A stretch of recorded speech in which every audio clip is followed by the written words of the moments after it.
Terima kasih atas kunjungan Anda ke channel kami. Jangan lupa like, subscribe, dan menekan tombol lonceng agar tidak ketinggalan informasi dari kami. Dunia di tahun 2050.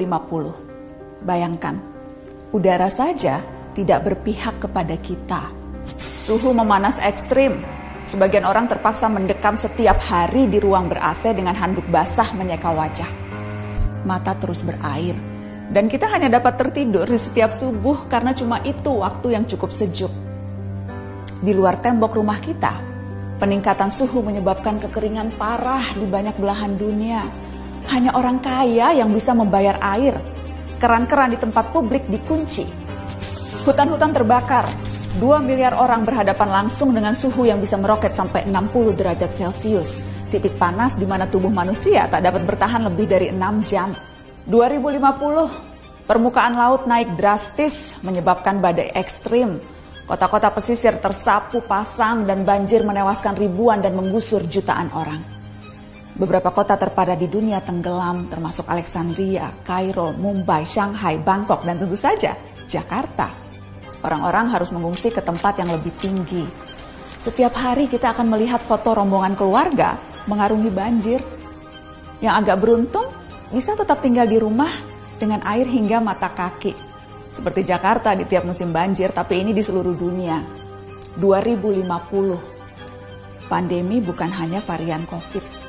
Perubahan suhu, banjir, urbanisasi, dan pergerakan populasi manusia mengakibatkan penyebaran penyakit. Setengah dari populasi dunia beresiko tertular malaria atau demam berdarah. Wabah baru bisa melampaui angka kematian penyakit jantung, menciptakan krisis perawatan kesehatan. Perusahaan asuransi pun menolak melayani. Apa yang kita lalui 2 tahun kemarin tampak tak ada apa-apanya. 2050, kelaparan merajalela. Populasi dunia meningkat sampai 9 miliar jiwa, walau tingkat kesuburan manusia menurun. Terlalu banyak mulut harus diberi makan, sementara dunia kekurangan air dan lahan yang bisa digarap. Bahan makanan akan semakin mahal, jumlah orang kurang gizi di dunia pun terus meningkat. Sementara bantuan logistik, kalaupun ada, pasti tiba terlambat karena terhambat bencana di mana-mana. 2050, hubungan internasional tak lagi akur. Setiap negara menjadi egois dan saling curiga.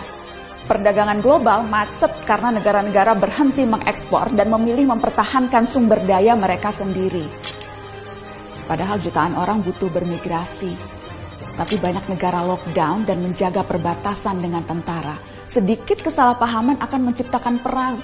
Dan seperti biasanya, netizen lalu memperuncing keadaan dengan memenuhi media sosial dengan teori konspirasi dan video-video propaganda.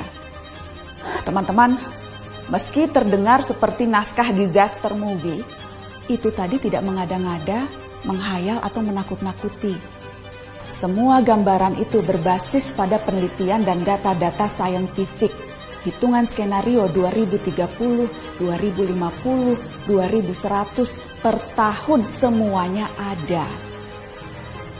Isu ini bahkan telah mempertemukan para pemimpin dunia, tak terkecuali Indonesia. Kemarin Presiden Jokowi hadir dalam KTT COP26, sebuah forum tingkat tinggi yang diikuti 197 negara. Mereka membicarakan masa depan. Rencana untuk menghalangi skenario-skenario tadi terwujud. Memang sulit, karena masing-masing negara punya kepentingannya sendiri. Akan ada tarik ulur yang berbelit-belit. Tapi kesepakatan harus dilaksanakan. Dunia harus melakukan pengurangan karbon secara progresif, mencapai target 0 emisi segera. Negara-negara maju yang secara historis lebih bertanggung jawab harus mau membantu pendanaan negara-negara lain untuk ikut memerangi krisis iklim. Dunia berpacu dengan waktu. Gelisah tidak akan menghalangi 2050 sampai di kalender kita.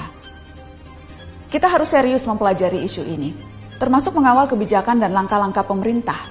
Sorotan terhadap COP26 menegaskan Indonesia selama tinggal di planet yang sama tidak terbebas dari resiko maupun tanggung jawab. Ada yang bisa kita lakukan sebagai individu, tentu saja itu perlu. Namun rangkaian kebijakan negara yang berdampak signifikan, itu yang paling kita butuhkan, segera. Kita tak bisa memilih planet, tapi masa depan bisa.